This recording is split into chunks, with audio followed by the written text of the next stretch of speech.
আগামী 21 ডিসেম্বর থেকে 25 ডিসেম্বর পর্যন্ত 5 দিন ব্যাপী শুরু হতে চলেছে পেটুক সমাবেশ নেতাজি সুভাষ বিদ্যানিকেতন ময়দানে।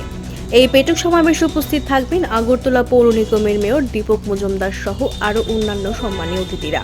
শুক্রবার আগরতলার নেতাজি স্কুল মাঠে এক সাংবাদিক সম্মেলনে এই কথা জানান পেটুক সমাবেশের চেয়ারম্যান রক্তিম সাহা। আমাদের এই পেটুক সমাবেশ 3.0 যেটা এবার 21 থেকে 25 তারিখ যেটা উদ্বোধন হতে যাচ্ছে, সেটার ব্যাপারে বিস্তারিতভাবে আমাদের পেটুক সমাবেশের যে চেয়ারম্যান আছেন উনি আপনাদেরকে বিস্তারিতভাবে জানাবেন।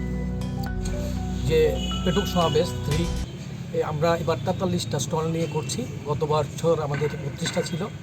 তো এখানে বিভিন্ন ধরনের খাওয়ার আইটেম থাকবে স্টলগুলিতে, পিঠা থেকে শুরু করে বিভিন্ন স্ন্যাক্স জাতীয় খাবারও থাকবে।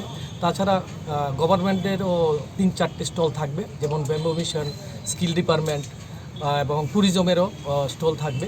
তো আপনাদের সবাইকে বলবো আপনারা এখানে এসে আনন্দ উপভোগ করবেন এবং আমাদের যে 5 দিনের প্রোগ্রাম সেটাতে সামিল হবেন। ধন্যবাদ। কত তারিখ থেকে কত তারিখ? 21 থেকে 25। এবং এখানে উদ্বোধক আমরা মানিক শাহকে, মুখ্যমন্ত্রীকে বলেছি এবং উনি একটু সময় দিতে পারবেন না, উনি 22 তারিখ আসবেন। তাছাড়া বিভিন্ন দপ্তরের আধিকারিকরাও থাকবেন, সুশান্ত চৌধুরী মহাশয় এবং সান্ত্বনা চাকমা, রাজীব ভট্টাচার্য মহাশয় এবং নেতাজি স্কুলের ভারপ্রাপ্ত হেডমিস্ট্রেস উনিও থাকবেন, মেয়র থাকবেন।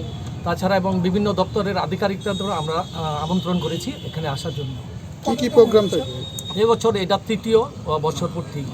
এর সাথে কি প্রোগ্রাম থাকবে? এর সাথে বিভিন্ন কালচারাল প্রোগ্রাম থাকবে, বিভিন্ন ব্যান্ড থাকবে। আগরতলা শহরের যারা ব্যান্ড আছেন তারা এখানে থাকবেন এবং আমরা এবার ধরে নিচ্ছি 600 পার্টিসিপেশন করবেন এই 5 দিন এই প্রোগ্রামে।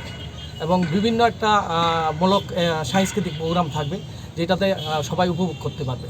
ট্রাইবাল, নন ট্রাইবাল, ট্র্যাডিশনাল ফুড হিসাবে কি থাকবে? ট্রাইবাল, বাঙ্গুই এবং যেটা ভর্তা ওইসব জাতীয় খাবার থাকবে।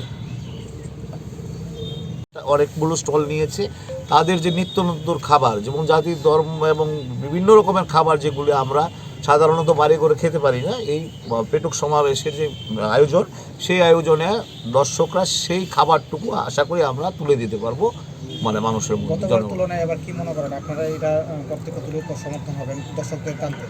গতবারের তুলনায় এবার দর্শক আরও বেশি হবে, জনগণ আরও বেশি আসবেন এবং আনন্দ উচ্ছ্বাস সমেত আমাদের যে সাংস্কৃতিক প্রোগ্রাম থাকে কন্টিনিউ 5 দিন ধরে যে প্রোগ্রামগুলো হবে সেগুলো উপভোগ করতে পারবে এবং আনন্দ যথেষ্টভাবে জনগণ এখানে এসে আনন্দ উপভোগ করতে পারবে এবং খাওয়া দাওয়ার আনন্দও তারা উপভোগ করতে পারবে।